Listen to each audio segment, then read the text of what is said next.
اوعي تضعفي، عشان لو ضعفتي هتغلطي، والغلطة بفورة. السلام عليكم ورحمة الله وبركاته. ازيكم يا حبايبي، عاملين ايه؟ النهاردة هتكلم في موضوع مهم جدا جدا، وياريت كل بنت وكل ست تسمعني. الست لما بتضعف او البنت لما بتضعف بتغلط، والغلطة عند البنات والستات بفورة. الراجل لما بيغلط مفيش مشكلة، بيعدي ومع الأيام بيتنسي. ده حتى ساعات بيقولوا عليه ايه، ياما هنا وياما هناك. لكن الست بقى غلطتها بتبقى عار طول حياتها. البنات اللي بتضعف قدام الكلام الحلو والاسطوانات المشروخة، البنات اللي بتلغي عقلها وتشغل عواطفها وقلبها. ايوه، انا عارفه انك عايزه تحبي وتتحبي وتعيشي قصه حب، ويا حرام فاكره ان قصه الحب دي بتنتهي بالجواز، لكن بتصحي على كابوس وبتلاقي نفسك متورطه مع انسان ما عندوش ضمير ولا عنده اخلاق. هتقولي ده كان بيحلف لي ويتقطع لي، ويحلف ان انا مراته من دلوقتي، ويحلف ان هو هيجي يخطبني ويتجوزني. عشان كده بعتله الصور بتاعتي وانا بلبس البيت، او الله اعلم من غير لبس البيت. انا غلطانة يعني اللي امنتله؟ ايوه غلطانة طبعا اللي امنتي، غلطانة اللي ضعفتي وامنتي. ياما بنات كتير انتحرت، وياما بنات كتير اتدمرت علشان ضعفت وامنت. واخرهم البنت اللي سمعنا عنها دي، اللي رمت نفسها من سادس دور. كل ده ليه؟ علشان حبت وامنت لشاب طلع ما عندوش اخلاق ولا عنده ضمير. ضعفت قدامه وقدام كلامه الحلو، وبعتت له صور بلبس البيت. ده غير بقى الشات اللي كان بينهم، اللي كان فيه كلام خارج، وابتدى يهددها بقى، يا اما تبعت له صور عريانة، يا اما بقى يفضحها في وسط اهلها واصحابها، ويبعت لكل اهلها واصحابها الصور والكلام اللي ما بينهم. البنت معرفتش تعمل ايه، طب تجاريه بقى وتبعت له صور عريانة وصور الكلام ده كله وكل مادة وهيزيد، ولا تتفضح بقى في وسط اهلها واصحابها؟ معرفتش تعمل ايه، راحت رامية نفسها من سادس دور وانهت حياتها. كل ده عشان ضعفت وامنت، فلما عملت كده غلطت، والغلطة بفورة. ده في شباب كمان واخدينها سبوبة وبيسترزقوا منها، يدحلبوا البنت لما تبعت صور ومعرفش ايه، وبعد كده يساوموها على فلوس وياخدوا منها كام الف كده، او ياخدوا منها دهبها او اي حاجة، وتقول لأهلها انه ضاع منها علشان خاطر الصور وعشان خاطر ما يفضحهاش. احنا في زمن ما يعلم بيه الا ربنا. قليل دلوقتي تلاقي الانسان الصادق اللي بيحب بجد وعنده ضمير وناوي خير، قليل جدا، ما يجيش 5%. و95% بقى اللي ما عندهمش ضمير ولا عندهم اخلاق. هتقوليلي يعني ما حبش ولا اتحب؟ طب اعمل ايه؟ هقولك يا حبيبتي، حبي وتحبي واللي انتي عايزاه اعمليه كله، بس يبقى في النور، يبقى قدام الناس وقدام اهلك وقدام صحابك، ما يبقاش في الضلمة. اللي عايزك وبيحبك بجد يحبك في النور قدام الناس كلها. هيقولك بقى ظروف ومش ظروف، ولما الظروف تتحسن والكلام ده كله، يلا يا بابا مع السلامة، وما ظروفك تتحسن بقى تعالنا. الحاجة اللي تخافي ان اهلك يعرفوها ولا يشوفوها، اوعي تعمليها، اوعي. وصدقيني والله العلاقات اللي بتبقى في النور دي ربنا بيبارك فيها، وبتبقى من غير مشاكل، وبتبقى يعني ربنا يعني بيوقف لهم كل حاجة حلوة وبيوفقهم. لكن العلاقات اللي في الضلمة دي حتى لو تمت، وده قليل قوي لو تمت والكلام ده كله، ربنا بيباركش، وبيبقى الموضوع والجواز بيبقى كله مشاكل وكله قرف. اوعي، اوعي تضعفي، علشان لو ضعفتي هتغلطي، ولو غلطتي الغلطة بفورة.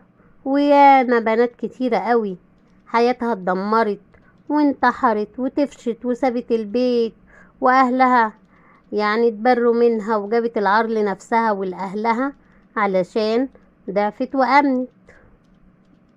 في المجتمع بتاعنا ده لما يشوفوا واد ماشي مع بنت يقولوا ده واد ياما هنا وياما هناك، ده مقطع السمكة وديلها، ده دنجوان عصره وأوانه، ده ايه، ويقعدوا بقى ايه يمدحوا في الواد ان هو بقى ايه ماشي وعامل واد كده والكلام ده كله.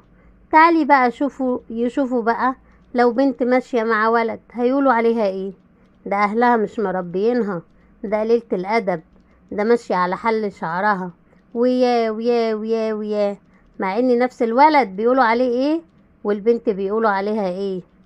فحافظي على سمعتك وحافظي على نفسك وحافظي على اهلك. البنت سمعة والحاجات دي ما بتتنسيش والناس ما بتنساش ابدا. حتى لو جالك بعد كده واحد كويس وابن حلال وسأل عليكي، الناس هتتكلم ومش هتبطل كلام والموضوع هيوصله. اتكلمنا عن البنات، نتكلم شوية عن الستات.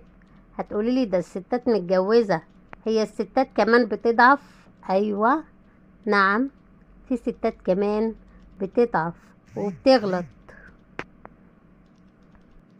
تلاقي الست من دول جوزها يا عيني مطحون في الشغل علشان يقضي مصاريفها ومصاريف بيته وولاده، وبيرجع البيت هلكان يا دوبك ياكل لقمة ويلحق السرير وينام. ما عندوش حيل بقى ولا وقت يقعد يحب فيها ويقول لها كلام حلو ويهتم بتفاصيل يومها، عملت ايه، فطرت ايه، شربت ايه. ما عندوش حيل للكلام ده كله.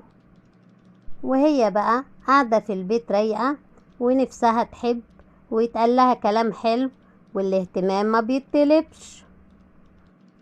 يوم واحد نحنوح كده، سواء بقى كانت تعرفه او ما تعرفوش، يدخل لها على النت ويقعد بقى يقول لها الكلام الحلو اللي هي عايزاه ويهتم بيها وبتفاصيل حياتها، كلت ايه وشربت ايه وعملت ايه في يومها، ويدخل في أداء التفاصيل في حياتها. علشان خاطري كلي كويس ونامي كويس، فطرتي، اتغديتي، عملتي ايه، والكلام ده كله. انا حاسس ان انتي حزينة، انا حاسس ان انتي مش مبسوطة.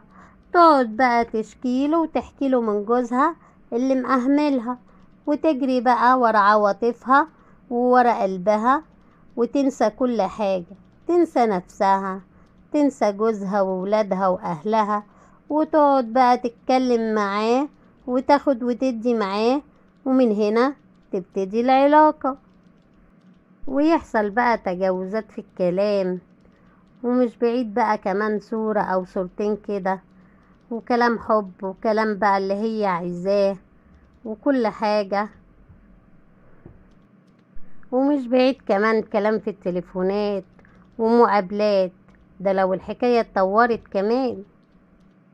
وممكن كمان يقومها على جوزها وتطلب الطلاق وتخرب بيتها بإيديها وبعد كده ما تلاقهوش.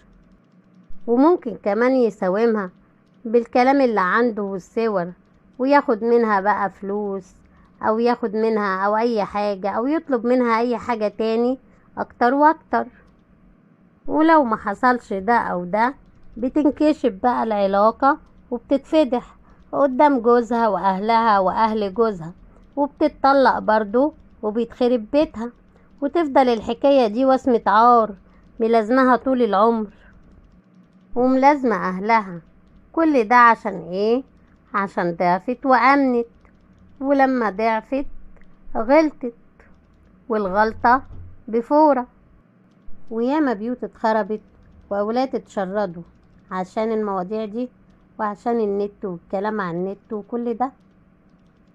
هتيجي واحدة تقولي ما انا جوزي مش مطحون ولا حاجة وشغله مستريح وبرضه ما بيهتمش بيا ولا بيقولي كلام حلو، اعمل ايه؟ انا اقولك بقى تعملي ايه. كلمي معاه ونبهيه وحاولي معاه مرة واتنين، ما لقيتيش فايدة قدامك حل من اتنين، يا اما تستحملي وتعيشي وترضي يا اما تتطلقي وتتجوزي واحد تاني. مش عيب ولا حرام. العيب والحرام هو انك تضعفي وتغلطي مع حد تاني. تيجي واحدة تالتة تقولي ما انا جوزي بيكلم ستات وعايش حياته، مش معنى انا بقى. لا يا حبيبتي، مش معنى ان جوزك بيكلم ستات انتي كمان تروحي تتكلمي، او هو بيخون انتي كمان تخوني. لان في مجتمعنا ده ممكن يتساهلوا مع الراجل وينسوا، لكن الست لا بينسوا ولا بيتساهلوا معاها، بيفضل العار ملازمها العمر كله، مع انهم هما الاتنين قدام ربنا سواء وهيتحاسبوا على نفس الحاجة نفس الحساب. هتقوليلي طب انا اعمل ايه بقى؟ هقولك تعملي ايه. اشتغلي على نفسك واشغلي نفسك، حاولي تقوي علاقتك بربنا، وحاولي يبقى ليكي اهتمامات تانية، مثلا احفظي قرآن، اكتبي قصص، اشتغلي اي حاجة بتحبيها، اعملي اعمال خيرية او اشتركي في جمعيات خيرية. اي حاجة طلعي فيها طاقتك وتشغلي بيها نفسك. المهم ما تضيعيش نفسك وتبقي قوية وما تضعفيش عشان ما تغلطيش، عشان الغلطة بفورة. مستنية تعليقاتكم ورأيكم في الموضوع ده، ويا ريت اللي شاف حاجة قدامه او شاف حكاية قدامه عن الموضوع ده يحكيها لنا ويقولها في التعليقات، عشان ايه؟ يبقى عبرة للناس كلها، والناس كلها قصدي البنات كلها والستات كلها تتعظ. يا ريت. وما تنسوش اللايك للفيديو والاشتراك في القناة وتفعلوا زر الجرس عشان يوصل لكم كل جديد يا حبايبي. وان شاء الله هنتكلم في مواضيع تانية كتير وحاجات تانية كتير. والسلام عليكم ورحمة الله وبركاته.